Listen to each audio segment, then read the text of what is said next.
If you live in Kent or Providence County, Rhode Island, you may have unknowingly traveled along a 19th century railroad route. What we know today as the Washington Secondary Bike Path was once a working railroad corridor that carried steam locomotives south out of Providence, through the mill villages of Cranston, Warwick, and West Warwick, and into the rural countryside of Coventry. Known as the Hartford, Providence, and Fishkill Railroad, the line stretched from the state's capital all the way west to the Hudson River. It carried passengers, freight, farm goods, and raw materials, linking Rhode Island's industrial core to inland Connecticut and markets beyond. Unfortunately, this railroad has largely been forgotten, and its stories are fading from memory. But I'd like to change all that. This is Forgotten Railroads of Rhode Island, where we uncover the hidden tracks, lost stations, and forgotten stories of the state's vanished railroads. For today's episode, we're traveling back to 19th century Rhode Island to follow the route of the Hartford, Providence, and Fishkill Railroad. We'll start in Providence, where the state's industrial might and the railroad network converged, then make our way west through the factory towns that once pulsed with energy, before wrapping up in the small rural villages of western Coventry. Along our journey, we'll bring this old railroad back to life and learn about the people and places that give Rhode Island such a rich history.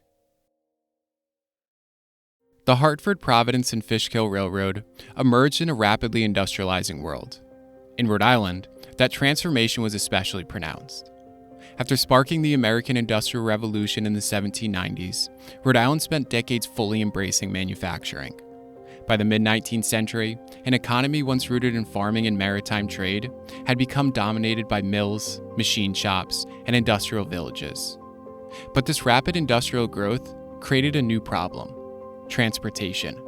Rhode Island's manufacturers needed faster, more reliable ways to move raw materials in and finished goods out, and existing roads and waterways could no longer keep up. But railroads offered the solution. By 1847, three major lines were already in operation: the Boston and Providence, Stonington, and Providence and Worcester railroads. And once Rhode Island's industrialists saw what railroads could do, there was no turning back. They saw their next opportunity just 45 miles west in Hartford, Connecticut, another growing manufacturing center. A railroad linking Providence to Hartford, and eventually to Fishkill Landing on the Hudson River, promised access to inland markets and connections far beyond New England. By 1855, the line between Hartford and Providence was complete, connecting the state's founding town to a new set of mill villages and rural communities in Cranston, Warwick, West Warwick, and Coventry. By the end of the 19th century, this railroad was operating at the height of Rhode Island's industrial power. The state had become a national leader in textiles, steam engines, jewelry, silver, and small tools, an achievement that helped make it the wealthiest state in the country and ushered in what became known as Rhode Island's Golden Age. And so, this is the world we step into as we follow the Hartford, Providence, and Fishkill Railroad, a state alive with industry, movement, and ambition. And our journey begins where the line met the heart of that economy, its eastern terminus in Providence. It would be irresponsible to discuss Rhode Island's late 19th century economy without mentioning Providence. Home to more than 30% of the state's population, the city's industrial influence reached far beyond Rhode Island. It was the nation's leading producer of silverware, jewelry, wool and worsted goods, and home to some of the largest manufacturing companies in the entire world. Known as Providence's Five Industrial Wonders, businesses like the Corliss Steam Engine Company, Nicholson File Company, Gorham Manufacturing Company, the American Screw Company, and Brown & Sharp led their respective industries. And like a more modern Rome, all of Rhode Island's major railroads led to Providence.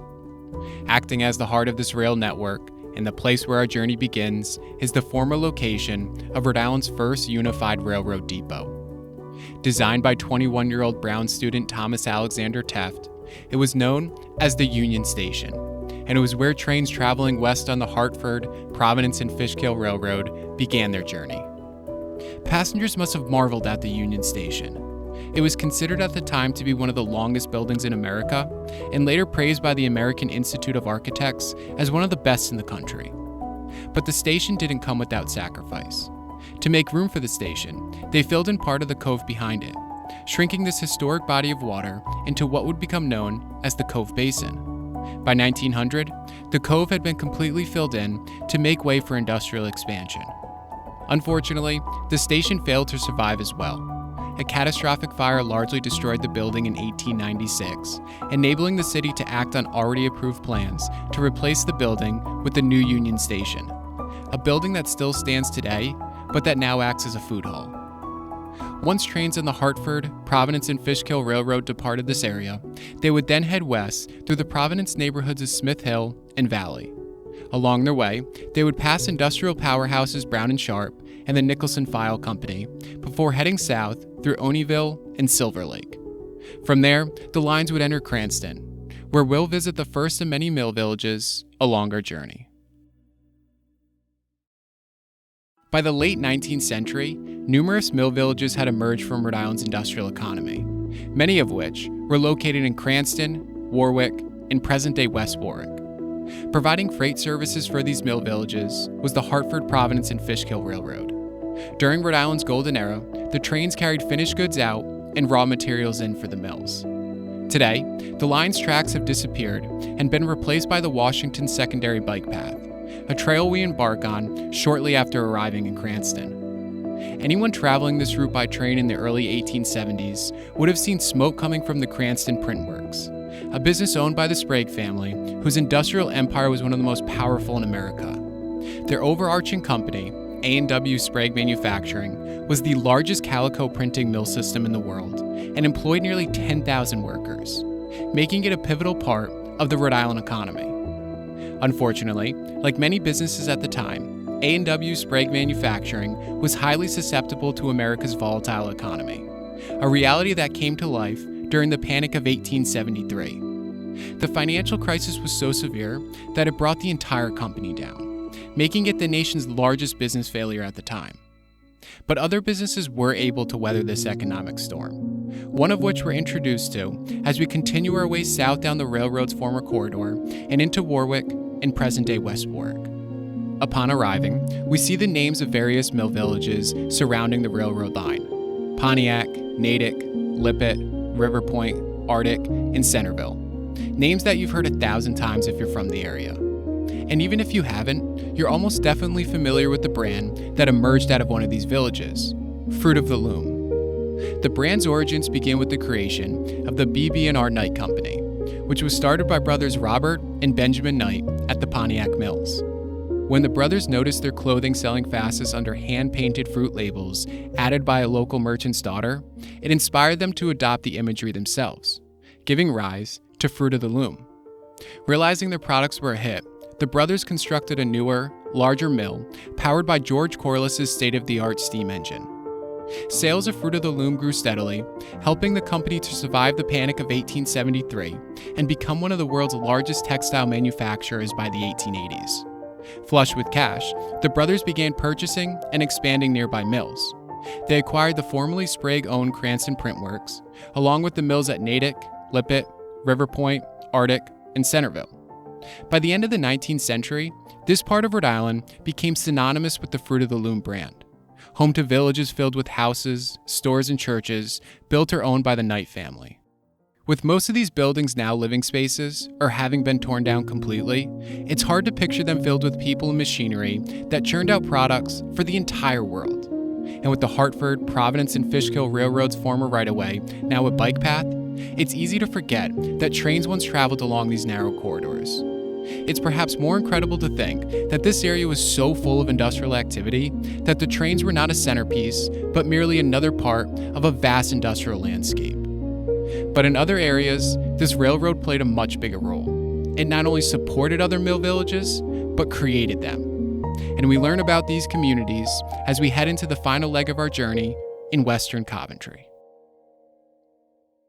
As we continue west along the Washington Secondary Bike Path, we come across a set of villages that emerged because of the Hartford, Providence and Fishkill Railroad. The first village grew around a depot built on the railroad's high point, explaining why it eventually became known as Summit. Along with the handful of houses, it consisted of a couple of mills, a church, a library, and a general store. The latter three buildings still standing today. On a similar note, another station was built about 2.5 miles west on Hopkins Hollow Road. Named for Revolutionary War hero Nathaniel Greene, the village eventually grew into an important depot and marketplace. It was from Greene where locals supplied Providence with dairy goods and large quantities of lumber.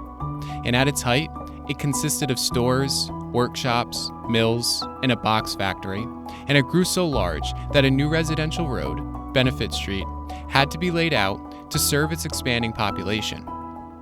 It's in between Summit and Greene where the bike path ends and the railroad's old route turns into a wooded trail. Along that path, we eventually come across the final remnant of this old line. Only about a mile short of the Connecticut border is an old bridge that was once traversed by freight trains and passenger cars while on their way to and from Hartford. Its steel beams and cement foundation, clearly out of place in the quiet woods of western Coventry, remind us of how much the Hartford, Providence and Fishkill Railroad altered its surroundings. But like the railroad itself, these transformations were only temporary. To understand why places like Summit and Greene faded back into the countryside, we have to step back and look at the forces that shaped and ultimately unraveled the railroad itself. The Hartford, Providence and Fishkill Railroad faced challenges throughout its history. The Panic of 1857 pushed it into bankruptcy just years after opening, and even after recovering, it struggled against competitors with more efficient routes. This grew especially pronounced in 1888 with the creation of the Poughkeepsie Railroad Bridge, a shortcut that provided a far more direct line to central Connecticut. For years, the line struggled along, but passenger service eventually ended in 1932, and the freight continued in slow decline until 1988, marking the railroad's final closure. As a result, the commercial centers of Greene and Summit reverted back to sleepy villages amongst an even quieter rural landscape. And mimicking the railroad's slow demise throughout the 20th century were the mill villages to the east. With Southern manufacturing undercutting Rhode Island's manufacturing base, many industrial businesses, including Fruit of the Loom, were forced to close or relocate. The negative effects of deindustrialization were felt in Providence as well. With many of the city's most important businesses moving elsewhere, so too did the people. From 1945 to 1985, Providence's population declined by 40%, making it clear that Rhode Island's industrial might was a thing of the past.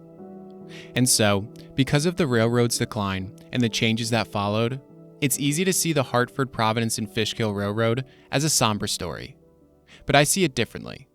Through my family's ties to the places this railroad once served, I see an example of how easy it is for Rhode Islanders to form a personal connection to their state, a place where so much history is packed into such a small space. For instance, both my dad and grandparents worked at the mills that surrounded the railroad. My grandma at Lippet Mill, and my father and his father at Royal Mills, two factories that were once part of the Knight Brothers textile empire. Once my dad graduated high school, he went on to work at Brown & Sharp, one of the industrial giants the line once passed. Then, when the Royal Mills were converted into apartments, my brother, sister, and her husband took up residence there. Meanwhile, another one of my sisters lived in the village of Summit, in a historic house that backed right up against the train's old right-of-way. It's personal connections like these, connections so easy to come by for most Rhode Islanders, why I believe we have such a deep bond with our state's past. They allow us to weave old buildings, former mill villages, or even a simple railroad into our own family stories. And that's part of what gives this state its rich history.